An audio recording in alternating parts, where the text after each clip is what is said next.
Friends, जैसा कि आपको भी पता है कि भाई इंटेरोगेटिव सेंटेंस दो तरह के होते हैं। एक वो इंटेरोगेटिव सेंटेंस जिनमें जो हेल्पिंग वर्ब होती है वो सब्जेक्ट के आगे आती है, और दोस्तों दूसरे होते हैं हमारे WH फैमिली वाले। तो दोनों के बीच में डिफरेंस क्या है? दोस्तों दोनों के बीच में डिफरेंस ये है कि मान लीजिए मैं आपसे कहता हूं have you completed your work, तो आप बोल देते हैं यस, तो मुझे मेरा जवाब मिल जाता है yes I have completed my work. अगर आप नो कह देते हैं तो भी दोस्तों मुझे जवाब मिल जाता है no I have not completed my work. तो WH फैमिली में क्या है? देखिए दोस्तों, जो WH फैमिली होती है उसका यूज किया जाता है स्पेसिफिक इंफॉर्मेशन निकालने के लिए। मान लीजिए आप किसी चीज के बारे में स्पेसिफिक इंफॉर्मेशन लेना चाहते हैं तो आप क्वेश्चन पूछते हैं, और वो जो क्वेश्चन होता है वो WH फैमिली का होता है।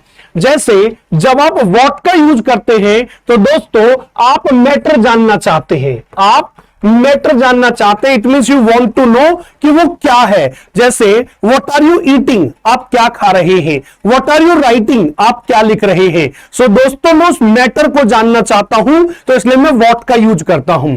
देखिए दोस्तों, जब मुझे रीजन को जानना होता है, जब किसी चीज का मैं रीजन जानना चाहता हूं तो दोस्तों मैं वाई का यूज करता हूं।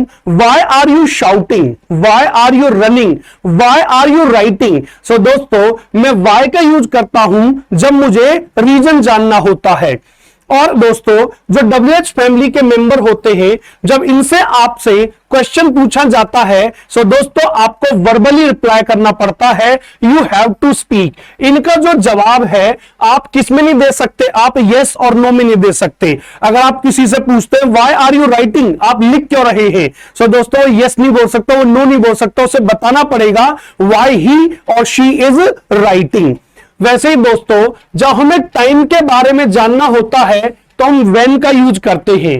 देखिए दोस्तों जब हमें मेथड के बारे में जानना होता है तो हम हाउ का यूज करते हैं, और जब हमें सब्जेक्ट या डूअर को जानना होता है सो दोस्तों हम हु का यूज करते हैं, और जब हमें किसी प्लेस के बारे में जानना होता है तो हम वेयर का यूज करते हैं। देखिए दोस्तों जब हमें चॉइस के बारे में जानना होता है, मतलब कि दो के बीच के जब चॉइस होती है तो हम वहां पर विच का यूज करते हैं। अगर मैं हिंदी में कहूं तो कौन सा, कौन सी। दोस्तों जब हमें ऑब्जेक्ट को जानना होता है, वो भी इनडायरेक्ट ऑब्जेक्ट, तो हम whom का यूज करते हैं। whom do you want to meet, आप किससे मिलना चाहते हैं। आई होप कि आपको इस समझ में आया होगा कि भाई जो इंटेरोगेटिव सेंटेंस होते हैं वो दो तरह के होते हैं, एक यस और नो वाले।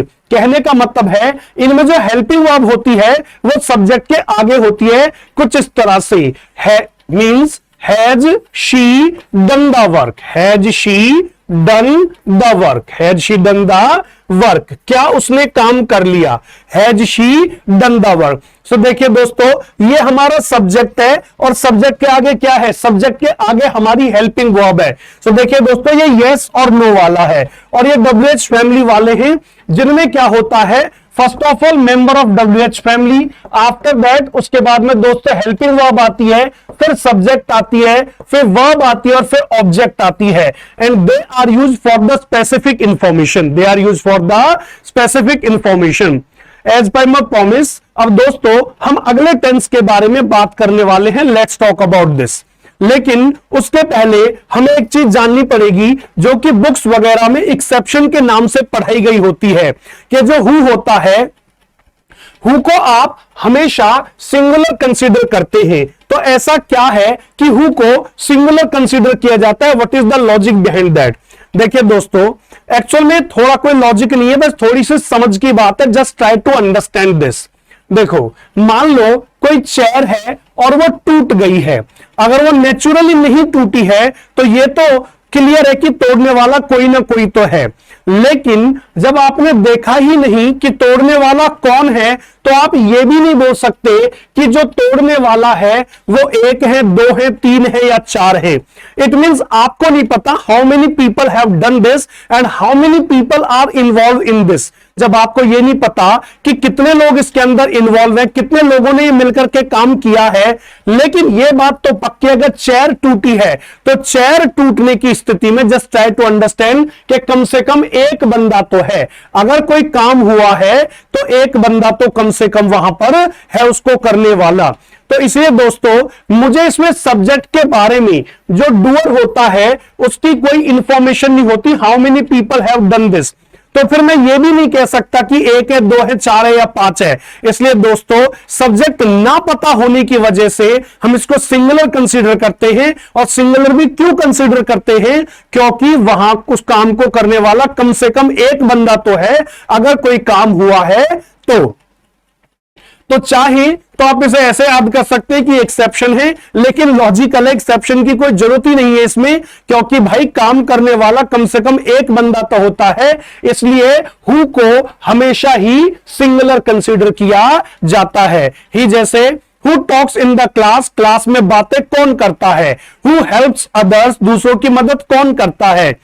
Who does not attend class daily, कौन रोजाना क्लास अटेंड नहीं करता है। Who prepare notes for the students, students के लिए कौन नोट्स प्रिपेयर करता है। तो आपको नहीं पता how many people are preparing notes for the students, how many people are involve in this. लेकिन अगर नोट्स प्रिपेयर होने कम से कम एक बंदा तो है, कम से कम एक डूअर तो है। लेकिन मैं ये नहीं कह सकता कि दो डूअर है। तो जब एक डूअर है उसके बारे में श्योर भी हूं, दो के बारे में मैं कह नहीं सकता। सो दोस्तों इसलिए मैं हूं को हमेशा ही सिंगुलर कंसीडर करता हूं। आई होप कि आपको ये जानकर अच्छा लगा होगा। दोस्तों we are going to talk about present continuous. अब जो हम बात करेंगे वो प्रेजेंट कॉन्टिन्यूअस की करेंगे। तो ये प्रेजेंट कॉन्टिन्यूअस क्या है और किस तरीके से काम करता है, लेट्स ट्राई टू अंडरस्टैंड। देखिए जो प्रेजेंट कॉन्टिन्यूअस टेंस है इसको प्रेजेंट प्रोग्रेसिव टेंस भी बोला जाता है। तो इसको प्रेजेंट प्रोग्रेसिव टेंस क्यों बोला जाता है, why it is called present progressive tense. Actual में इसके अंदर जो एक्शन होता है दोस्तों, इसके अंदर जो एक्शन होता है वो प्रोग्रेस कर रहा होता है, कहने का मतलब वो आगे बढ़ रहा होता है। That's why it is called present progressive tense. Okay, अब मैं आपको बताता हूं कोई भी जो एक्शन होता है वो दो तरीके से आगे बढ़ रहा होता है। या तो वो आपकी नजरों के सामने होगा या फिर उस टाइम पीरियड में होगा। नजरों के सामने होगा या टाइम पीरियड में होगा, इससे क्या मीनिंग है, what do we understand by this, हम इससे क्या समझे। देखिए मान लीजिए जो टीचर है वो हम इस क्लास के अंदर बैठे हुए हैं और ये जो टीचर है वो हमें पढ़ा रहे हैं। तो ये काम हमारी नजरों के सामने हो रहा है, तो हम क्या बोलेंगे, teacher is teaching the class, teacher is teaching the class. अब मैं आपको पढ़ा रहा हूं, so the class is going on, the class is going on, जो क्लास है वो चल रही है। तो कहने का मतलब any work which is happening before your eyes, जो आपकी आंखों के सामने चल रहा है दोस्तों, वहां पर आप प्रेजेंट कॉन्टिन्यूअस टेंस का यूज करते हैं। तो फिर इस बात का क्या मतलब है, यहां पर जो लिखा हुआ है ड्यूरिंग दैट टाइम पीरियड, उस टाइम पीरियड के दौरान। मान लीजिए जिस टाइम पीरियड में मैं बच्चों को पढ़ाने का काम करता हूं उसी टाइम पीरियड में मेरा एक दोस्त है जो कि बिजनेस कर रहा है। ऐसा तो है नहीं कि वो मेरी नजरों के सामने बैठा हुआ है। तो हमारा कोई पुराना दोस्त है जो मुझे जानता है या मेरा नंबर उसके पास ट्रांसफर हो गया है और उसने मुझे कॉल किया कि आजकल वो क्या कर रहा है या आजकल गौरव क्या कर रहा है। तो मैंने कहा कि वो आजकल बिजनेस कर रहा है। अब ऐसा तो नहीं वो मेरी नजरों के सामने बैठ के बिजनेस कर रहा है। तो जिस टाइम पीरियड में मैं टीचिंग के प्रोफेशन में हूं, मैं बच्चों को पढ़ा रहा हूं, वो बिजनेस कर रहा है। So I am teaching the student, मैं स्टूडेंट्स पढ़ा रहा हूं। अगर ये तुम्हारी नजरों के सामने हो रहा है, इसी टाइम पीरियड में वो बिजनेस कर रहा है, he is doing business, he is doing business. So देखिए दोस्तों, ऐसा कोई काम which is happening before your eyes, जो कि तुम्हारी आंखों के सामने हो रहा है, उसमें प्रेजेंट कॉन्टिन्यूअस टेंस का आप यूज कर सकते हैं। जैसे पंखा घूम रहा है, द फैन इज रोटेटिंग, मशीनें काम कर रही है, मशीन्स आर वर्किंग। या आपका कोई दोस्त है वो ट्रेवल कर रहा है, फॉर एन एग्जांपल वो बिजनेस कर रहा है, ही इज डूइंग बिजनेस। वह आजकल एक बुक लिख रही है, she is writing a book these days. तो देखिए जो काम आपकी नजरों के सामने हो रहा है उसमें प्रेजेंट कॉन्टिन्यूअस टेंस का यूज होता है, और जो उसी टाइम पीरियड में हो रहा है वहां पर भी दोस्तों प्रेजेंट कॉन्टिन्यूअस टेंस का यूज होता है। ये जो टाइम पीरियड वाला है मैं एक बार फिर से आपको क्लियर कर देता हूं। मान लीजिए जिस टाइम पीरियड में आप क्या कर रहे हैं, जिस टाइम पीरियड में आप जॉब कर रहे हैं, आपका कोई दोस्त हो सकता है जो क्या कर रहा है, जो एक अपना बिजनेस कर रहा है, जो कि अपना एक बिजनेस कर रहा है। तो दोनों चीजें एक टाइम पीरियड के अंदर हो रही हैं और इसमें आप प्रेजेंट प्रोग्रेसिव टेंस का यूज कर सकते हैं। आई होप कि आपको समझ में आया होगा कि हम प्रेजेंट कंटीन्यूअस टेंस का यूज कहां पर करते हैं। सो लेट्स सी, इसके जो स्ट्रक्चर्स हैं दोस्तों हम उनको एक बार देख लेते हैं, because they are very important. इसमें क्या होता है दोस्तों, फर्स्ट ऑफ ऑल सब्जेक्ट और उसके बाद में दोस्तों is am are first form with ING. मैं आपको बता देता हूं जितने भी कॉन्टिन्यूअस टेंस हैं उन सभी के अंदर क्या होता है, उन सभी के अंदर वर्ब की फर्स्ट फॉर्म विद आईएनजी का यूज होता है। So first of all subject, after that is am are, first form with ING, after that object. Negative sentence में क्या होगा, first of all subject, after that is am are, not, first form with ING, after that object. दोस्तों interrogative sentence में क्या होगा, interrogative sentence के अंदर दोस्तों first of all is am are, दोस्तों उसके बाद में subject, after that first form with ING, after that object at then question mark. दोस्तों ये याद रखेंगे, जो इंटेरोगेटिव सेंटेंस होता है उसके लास्ट में इंटेरोगेटिव मार्क लगाया जाता है या मार्क ऑफ इंटेरोगेशन का यूज किया जाता है। नेक्स्ट है दोस्तों नेगेटिव प्लस इंटेरोगेटिव। तो सबसे पहले क्या आएगा, सबसे पहले दोस्तों हमारी हेल्पिंग वर्ब्स आएंगी जो कि इज एम आर है, आफ्टर दैट सब्जेक्ट आएगा, आफ्टर दैट दोस्तों नॉट का यूज होगा, then first form with ING आएगा एंड आफ्टर दैट दोस्तों ऑब्जेक्ट आएगा and then question mark. Now we are going to talk about WH family. WH family में दोस्तों member of WH family जैसा आप यहां पर देख पा रहे होंगे, after that is am are, after that subject, then first form with ING, after that object and at then question mark. ये होता है हमारा WH फैमिली। आई होप कि आपको जो स्ट्रक्चर्स हैं वो अच्छे से समझ में आए होंगे। स्ट्रक्चर्स को दोस्तों याद रखना इसलिए इंपॉर्टेंट है क्योंकि इनके बगैर आप सेंटेंस की फॉर्मेशन नहीं कर पाएंगे या क्वेश्चन पेपर के अंदर ये आपके लिए मुश्किल होगा कि ये कौन सा टेंस है। दोस्तों एक्चुअल में मैंने जब ये सीरीज शुरू करी तो आपको बताया था there is a concept that is called time and tense, that is called time and tense. Actual में होता क्या है दोस्तों, ये जो कंसेप्ट होता है वो टाइम और टेंस का कंसेप्ट होता है। It is not only tense, ये केवल टेंस नहीं है, टाइम एंड टेंस का कंसेप्ट है। मतलब कि जो टाइम होता है वो डिसाइड करता है कि टेंस क्या आएगा, जो टाइम होता है वो डिसाइड करता है कि टेंस क्या आएगा। अगर मैं आपको एक एग्जांपल से समझाने की कोशिश करूं तो अगर मैं यहां पर लिख दूं आजकल वह डैश, तो आपके मन में क्वेश्चन आएगा आजकल वह डैश, आजकल वह क्या कर रहा है। अगर मैं कहूं इन दिनों वह क्या, फिर आपके मन में आएगा कर रही है या कर रहा है। एक्चुअल में दोस्तों जस्ट ट्राई टू अंडरस्टैंड, ये जो टाइम के एक्सप्रेशन होते हैं, ये टाइम के एक्सप्रेशन हमें बताते हैं कि यहां पर प्रेजेंट कॉन्टिन्यूअस टेंस का यूज होगा। जैसे नाउअडेज आजकल, दीज डेज आजकल, राइट नाउ अभी, एट प्रेजेंट फिलहाल, करंटली आजकल। सो दोस्तों ये सब वो वर्ड्स हैं जिनके आने पर हम प्रेजेंट कॉन्टिन्यूअस टेंस का यूज करते हैं। अब दोस्तों एक बहुत ही अच्छी थ्योरी है जो बुक्स के अंदर भी लिखी होती है but it has not been described detailed over there, इसको अच्छे से वहां पर डिस्क्राइब नहीं किया गया है। तो यहां पर देखते हैं, हमने अभी पहले टेंस में पढ़ा कि जो ऑलवेज होता है वो एडवर्ब ऑफ फ्रीक्वेंसी होता है और जहां पर ऑलवेज आता है या एडवर्ब ऑफ फ्रीक्वेंसी आता है वहां पर प्रेजेंट इंडेफिनिट टेंस का यूज किया जाता है।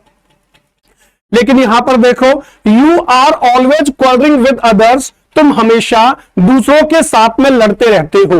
You are always complaining him, तुम हमेशा कंप्लेन करते रहते हो। She is always arguing with the classmates, वो हमेशा क्लासमेट्स के साथ में आर्ग्यू करती रहती है, मतलब जबानबाजी करती रहती है।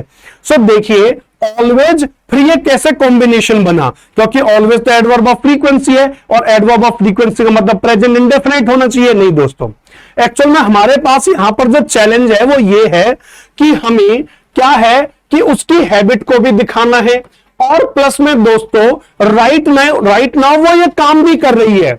एक्चुअल में राइट नाउ ये वो काम भी कर रहा है या कर रही है।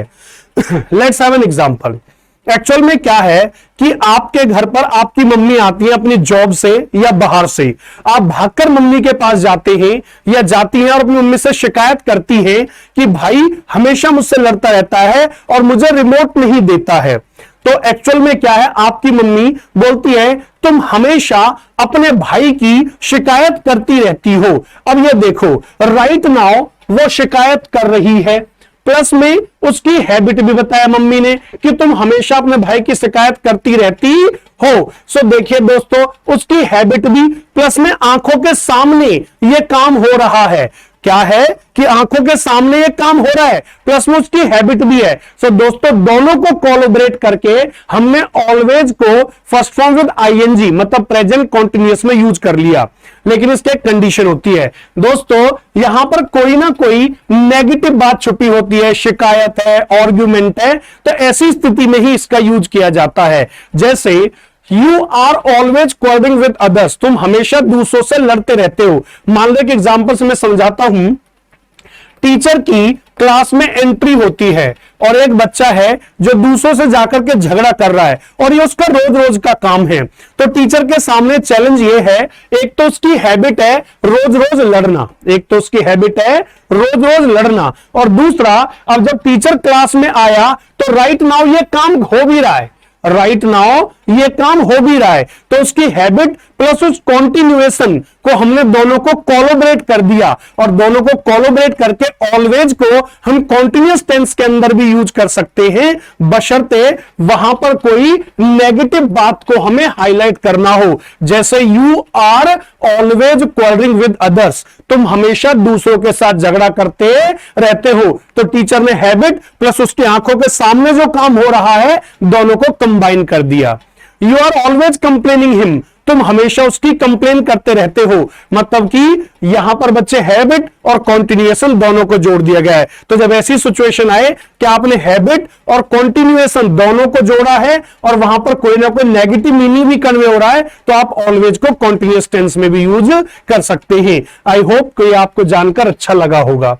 Now we are going to talk about next. अब जो हमारा है दोस्तों वो है फ्यूचर टाइम रेफरेंस। ये फ्यूचर टाइम रेफरेंस क्या होता है, what is this future time reference, just try to understand. देखिए, फ्यूचर टाइम रेफरेंस आपने अपनी स्कूल में कॉलेज में जरूर सुना होगा कि भैया मैं क्या कर रहा हूं, मैं रेफरेंस बुक्स ले रहा हूं। रेफरेंस बुक क्यों ले रहा हूं मैं, because I have to prepare for the competitive exams.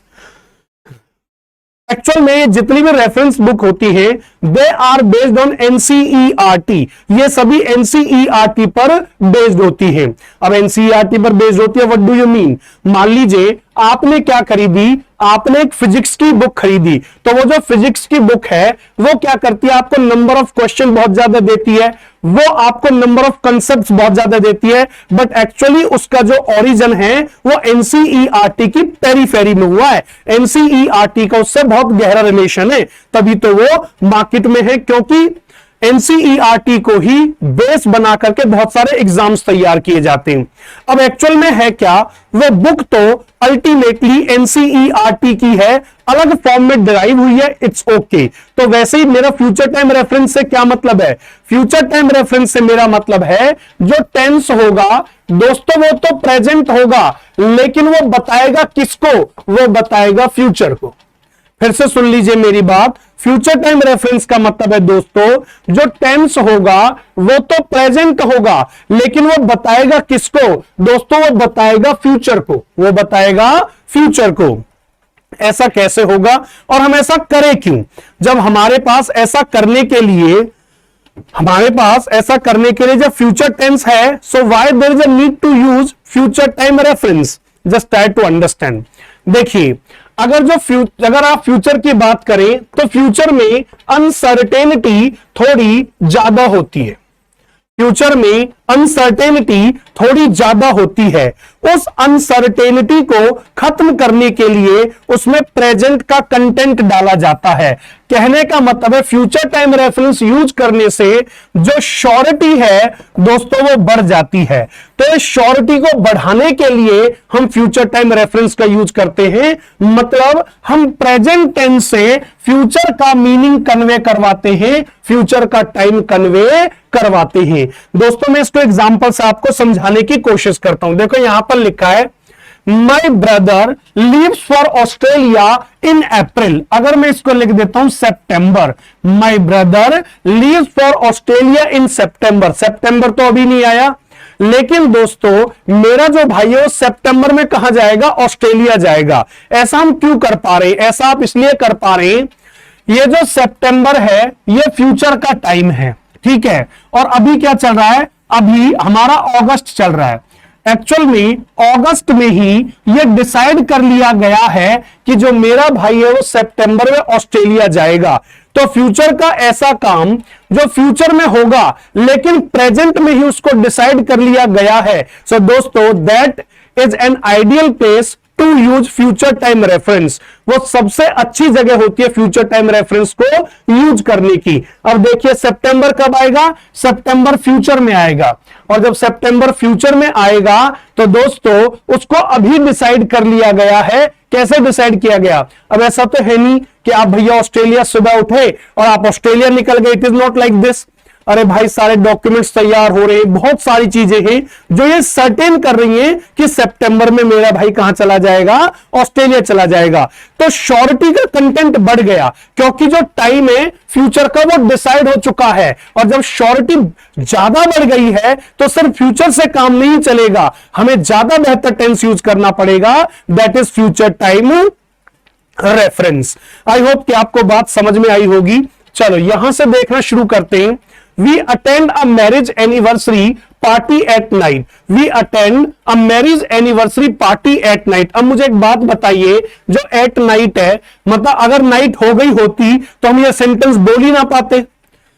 तो क्या हम ये सेंटेंस बोल पाते कि हम आज रात को मैरिज पार्टी अटेंड करेंगे? हम ये कभी बोल ही नहीं पाते। So we attend a marriage anniversary party at night. हम रात को एक मैरिज एनिवर्सरी पार्टी अटेंड करेंगे। इसका मतलब है हमने दिन में ये डिसाइड कर लिया है कि रात को हम ये करने वाले हैं। जब फ्यूचर का कोई इवेंट हो और प्रेजेंट में ही वो डिसाइड कर लिया जाए तो वहां पर हम क्या लगा सकते हैं? हम वहां पर दोस्तों फ्यूचर टाइम रेफरेंस का यूज कर सकते हैं। आई होप कि आपको ये जानकर अच्छा लगा होगा। फिर आगे देखते हैं हमारा next sentence. She launches her first music album in evening. She launches her first music album in evening. आज इवनिंग में वो क्या करेगी? आज इवनिंग में वो अपनी पहली म्यूजिक एल्बम रिलीज करने वाली है। Means she launches. अब देखो ये दिन में ही डिसाइड कर लिया गया है, हम दिन में हैं, और जो शाम का इवेंट है वो डिसाइड कर लिया गया है। तो जाहिर सी बात है फ्यूचर का इवेंट प्रेजेंट में डिसाइड कर लिया। Now we are going to use future time reference. हम फ्यूचर टाइम रेफरेंस का यूज कर सकते हैं।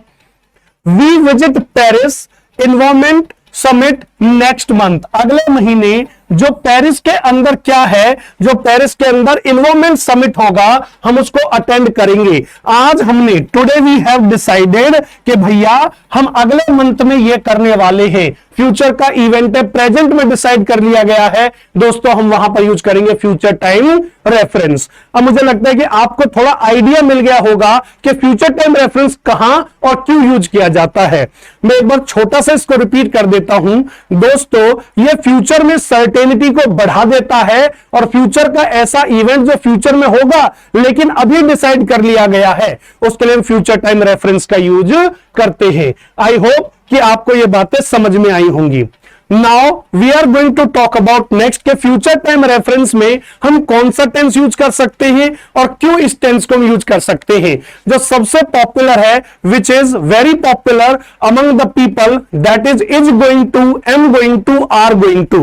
देखिए दोस्तों हमें इसके मीनिंग को समझना पड़ेगा। सबसे पहले देखो यहां पर मैंने एक सेंटेंस लिखा, she is going to buy new house in London in September. She is going to buy a new house in London in September. Just try to understand, ये जो सेप्टेंबर है ये कब आएगा दोस्तों? ये फ्यूचर में आएगा, ये फ्यूचर में आएगा, but she has decided in present only, उसने प्रेजेंट में डिसाइड कर लिया है कि मैं जल्दी ही लंदन के अंदर एक घर लेने वाली हूं। She is going to buy, या वह लंदन के अंदर घर लेने वाली है। अब यहां पर देखो, ये जो टाइम है ये फ्यूचर का टाइम है, ये जो टाइम है ये फ्यूचर का टाइम है। अगर आपको ये नहीं पता कि मैं कब घर खरीदूंगा या खरीदूंगी तो श्योरिटी कम है, और जब श्योरिटी कम है तो आप लगाइए I shall buy a house in London, बस। लेकिन जब आपने बोल दिया सितंबर में मैं खरीदूंगा या सितंबर में मैं खरीदूंगी, तो आपने टाइम दे करके फ्यूचर के इवेंट में थोड़ी सी कॉन्क्रीटनेस डाल दी है, उसमें श्योरिटी डाल दी है, और उस श्योरिटी को कैसे रिफ्लेक्ट करेंगे, that is going to happen with the help of the future time reference. और यहां पर देखिए is going to, am going to और आर गोइंग टू से आप कर सकते हैं। आगे मैं भी और भी इसको रिवील करने वाला हूं। नेक्स्ट देखिए, they are not going to attend the party in the evening, evening में वो पार्टी अटेंड नहीं करेंगे, इवनिंग में वो पार्टी अटेंड नहीं करेंगे। They are not going to attend the party in the evening, वो इवनिंग में। अब जब मैंने फ्यूचर का टाइम दे दिया और मैंने अभी डिसाइड कर लिया है कि भैया they are not going to, वो पार्टी अटेंड नहीं करेंगे, तो बच्चे आइडियल सिचुएशन बन चुकी है for the future time reference. It is really ideal situation, क्योंकि फ्यूचर का इवेंट है, प्रेजेंट में डिसाइड कर लिया गया, तो फिर क्या लगाएंगे, फ्यूचर टाइम रेफरेंस। अब कई बच्चों को कंफ्यूजन हो सकती है कि सर मैंने यहां पर लिखा I am going to market, I am going to market, MARKET, I am going to market. अगर ये आपको विजिबल नहीं है तो मैं एक बार इसका कलर बदल देता हूं। I am going to market, मैं भैया मार्केट जा रहा हूं, ठीक है। और सर इस वाले सेंटेंस में क्या अंतर है, दोनों के अंदर तो ये लगा है ना I am going to, I am going to, दोनों में है डिफरेंस, आप बिल्कुल साफ समझ पा रहे होंगे। यहां आप बोल रहे हैं कि मैं मार्केट जा रहा हूं, I am going to market, ठीक है जी। लेकिन यहां बोल रहे हैं they are not going to attend party in the evening, वो इवनिंग में पार्टी अटेंड नहीं करेंगे। जब आप इसमें फ्यूचर का टाइम लिख देते हैं, देखिए यहां पर आपने फ्यूचर का टाइम मेंशन नहीं किया, यहां पर आपने फ्यूचर का टाइम मेंशन नहीं किया, यहां पर आपने फ्यूचर का टाइम मेंशन कर दिया। तो इसका मतलब यह हुआ कि ये हमें ध्यान रखना पड़ेगा, जब हम फ्यूचर टाइम रेफरेंस का यूज करेंगे तो हमें वहां पर फ्यूचर का टाइम मेंशन करना पड़ेगा। Otherwise there will be a confusion in the readers mind about the future, sorry, present continuous and future time reference. Future time reference को लेकर के और प्रेजेंट कॉन्टिन्यूअस को लेकर के वो कंफ्यूज हो जाएंगे और मीनिंग भी एम्बिग्यूअस हो सकता है, दो मीनिंग उसके निकल सकते हैं अलग अलग। So I am going to the market, मैं मार्केट जा रहा हूं, I am going to the market, मैं मार्केट जा रहा हूं। अगर मैं लिख दूं I am going to market in the evening, in the evening, so अब ये क्या बन गया, तो फ्यूचर टाइम रेफरेंस बन गया, क्योंकि फ्यूचर का टाइम मेंशन कर दिया और प्रेजेंट में डिसाइड कर लिया कि मैं इवनिंग में जाऊंगा। तो जब आप फ्यूचर का टाइम मेंशन कर देंगे is going to, am going to, are going to के साथ में, तो वो फ्यूचर टाइम रेफरेंस बन जाएगा। आई होप कि आपको अच्छा लगा होगा। अब हम इसके आगे का फ्यूचर टाइम रेफरेंस पढ़ते हैं। Let's talk about that. देखिए जो फ्यूचर टाइम रेफरेंस है वो अलग अलग तरीके से काम करता है। अब मैं उस पर आना चाहूंगा, जरा देखिए एक बार। अब देखिए फ्यूचर में कुछ ऐसे काम होंगे जो कि थोड़े टाइम के बाद में होंगे। फ्यूचर में दोस्तों कुछ ऐसे काम होंगे जो थोड़ा सा टाइम लेंगे। जैसे मैं कहूं कोई काम भाई हमारा सितंबर में होगा, कोई काम हमारा सितंबर में होगा, कोई काम हमारा थोड़े से टाइम में फ्यूचर में हो जाएगा, और कुछ काम ऐसा होगा जो तुरंत फ्यूचर में हो जाएगा, जो तुरंत फ्यूचर में हो जाएगा। जो दूर काम होगा उसके लिए क्या लगा सकते हो, जो थोड़ा टाइम लेगा अभी, उसके लिए आप दोस्तों is going to, am going to और दोस्तों आर गोइंग टू का यूज कर सकते हो। वहां पर आप यूज कर सकते हो is going to, am going to और आर गोइंग टू का आप वहां पर यूज कर सकते हो। जो दोस्तों यहां इस तरह से होंगे उनके लिए बहुत सारे हैं, उनमें से हम पहला पढ़ने वाले हैं, that is called is to, am to, are to. ऐसा कोई काम जो जल्दी ही होने वाला है उसके लिए दोस्तों आप यूज कर सकते हैं इज टू, एम टू और आर टू। हालांकि ये फ्यूचर टाइम रेफरेंस में क्यों है, देखिए मान लो कोई बंदा जो डांस कर रहा है अभी, तो हम बोलेंगे he is dancing, she is dancing, okay. लेकिन कोई बोल रहा है मुझे डांस करना है, आई एम टू डांस, उसने बोला आई एम टू डांस, मुझे डांस करना है। अभी वो इस पॉइंट पर ये बात बोल रहा है, अगले पॉइंट पर ये काम शुरू करेगा, इसका मतलब फ्यूचर में करेगा। अगर भाई अगला ही जो क्षण है वो फ्यूचर है, लेकिन अगला जो क्षण है वो बहुत नजदीक है, तो इसलिए वहां पर इज गोइंग टू वगैरह यूज नहीं करेंगे, वहां पर हम यूज करेंगे is to, am to, are to and first form of the verb.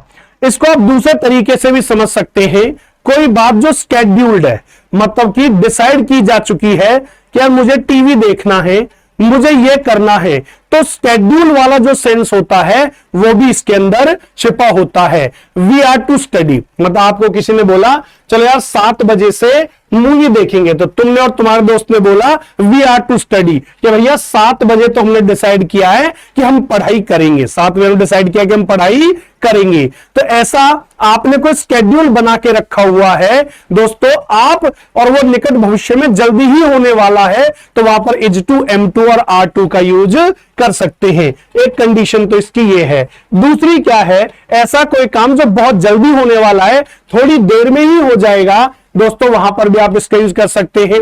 जैसे ही इज टू स्टडी, उसे पढ़ना है, हमने क्या बोला, अब मान लो हम अपने कजन के यहां पे गए, हमने बोला चलो यार अब खेलते हैं, तो उसकी मम्मी ने बोला है कि बेटा इसका पेपर है, तो ही इज टू स्टडी, इसे पढ़ाई करनी है, ही इज टू स्टडी, इसे तो पढ़ाई करनी है। They are to watch TV, उन्हें टीवी देखना है, they are to watch TV, उन्हें टीवी देखना है। He is to prepare for the performance of annual day, उसे एनुअल डे के फंक्शन के लिए परफॉर्मेंस तैयार करनी है।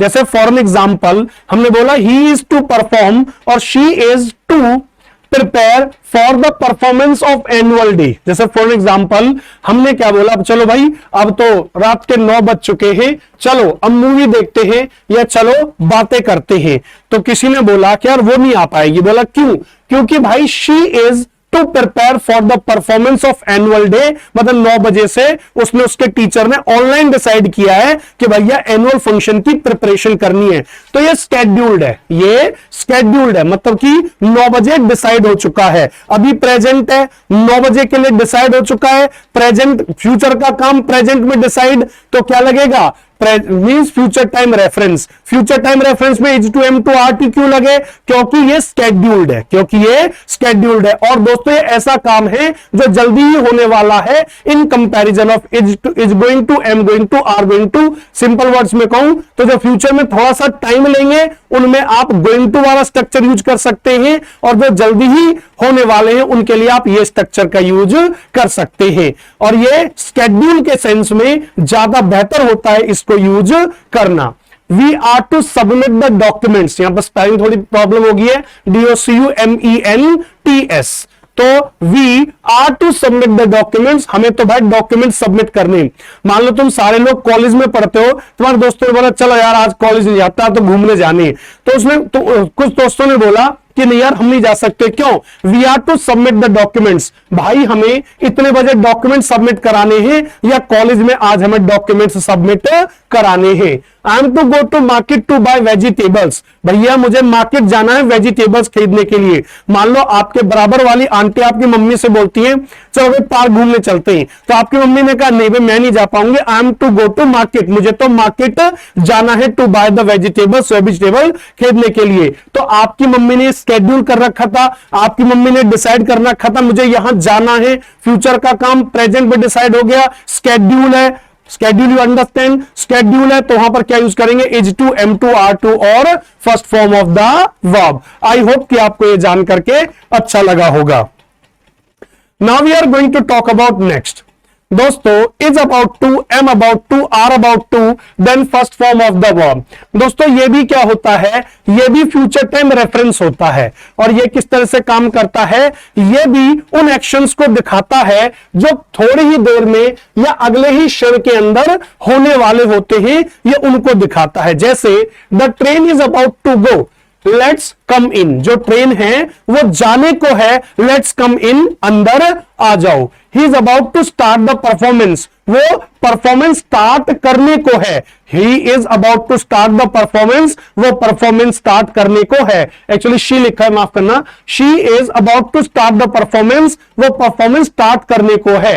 The plane is about to land, जो प्लेन है वो लैंड करने को है। तो ऐसा काम जो बहुत अगले ही क्षण में या थोड़ी ही देर के बाद होने वाला होता है दोस्तों, वहां पर आप अबाउट टू स्ट्रक्चर का यूज कर सकते हैं। आई होप कि is to am to about और is to am to are to और is about to am about to are about to दोस्तों लगभग उन्हीं कामों के लिए होते हैं जो कि थोड़े ही समय में होने वाले होते हैं। लेकिन मैं आपको वहां पर डिफरेंस बता चुका हूं, स्केड्यूल वाला डिफरेंस। एक्चुअल में वॉज अबाउट टू और वर अबाउट टू का भी यूज होता है, लेकिन इसका मतलब फ्यूचर टाइम रेफरेंस नहीं होता, ये जस्ट इसी सेंस में होता है। ऐसा कोई काम जो होने वाला था लेकिन नहीं हुआ, ऐसा कोई काम जो होने वाला था लेकिन नहीं हुआ। जैसे कि the plane was about to take off, जो प्लेन था वो टेक ऑफ करने वाला था, लेकिन अंत टाइम में पता चला कि प्लेन के अंदर कोई टेक्निकल प्रॉब्लम आ गई है, तो प्लेन ने टेक ऑफ नहीं किया। नेक्स्ट है दोस्तों, he was about to stand for speaking but suddenly there was stampede, वो बस भैया बोलने के लिए खड़ा होने वाला ही था कि अचानक से क्या हो गया, भगदड़ मच गई। तो देखिए ऐसा काम जो होने वाला था जो नहीं हुआ, उसके लिए आप was about to were about to का यूज कर सकते हैं। the teacher was about to start the class, जो टीचर है वो क्लास स्टार्ट करने वाला था लेकिन उनके कोई कॉल आ गया और वो घर चली गई, मतलब ये काम पूरा नहीं हो पाया। Means I was about to call you, अरे भाई मैं तुम्हें कॉल करने वाला था लेकिन अचानक से मैं भूल गया, मुझे काम आ गया, मैं उधर निकल गया। I was about to call you, मैं तुम्हें कॉल करने वाला था। She was about to finish the work, वो काम खत्म करने वाली थी लेकिन उसकी फ्रेंड आ गई, उसके साथ वो पार्क चली गई, तो काम फिनिश करने वाली थी लेकिन नहीं कर पाई। सो दोस्तों इस तरह से आप was about to were about to का यूज कर सकते हैं। ये फ्यूचर टाइम रेफरेंस नहीं होते, ये उस काम को दिखाते हैं जो कि पास्ट में होने वाला था लेकिन नहीं हुआ। देखिए दोस्तों वैसे ही आप was going to, were going to का भी यूज कर सकते हैं। ऐसा कोई काम जो पास्ट में होने वाला था मींस लेकिन नहीं हो पाया। He was going to start a new business, वो नया बिजनेस स्टार्ट करने वाला था। They were going to play a football match, वो फुटबॉल मैच खेलने जा रहे थे। They were going to play the football match। Actual में इसको आप कह सकते हैं they're going to play football match, ऐसा है कि वो जल्दी फुटबॉल मैच खेलने वाले थे लेकिन हुआ क्या, वो नहीं खेल पाए। We were going to assist them, हम उनकी मदद करने वाले थे लेकिन नहीं कर पाए। Teacher was going to start the class, जो टीचर है वो टीचर क्लास स्टार्ट करने वाला था, मतलब थोड़े टाइम में होने वाला था लेकिन नहीं हो पाया। सो दोस्तों आप was going to, were going to, first form of the verb इस तरह से आप यूज कर सकते हैं। ऐसा कोई काम जो होने वाला था जल्द ही लेकिन नहीं हो पाया। आई होप कि आपको ये टेंस पढ़ के बहुत अच्छा लगा होगा। प्रेजेंट कॉन्टिन्यूअस ऐसा जो कि आपकी नजरों के सामने कोई काम चल रहा है या उस टाइम पीरियड के दौरान कोई काम चल रहा है तो वहां पर आप प्रेजेंट कॉन्टिन्यूअस टेंस का यूज कर सकते हैं। Future time reference I have already taught you. Thank you very much for watching the video.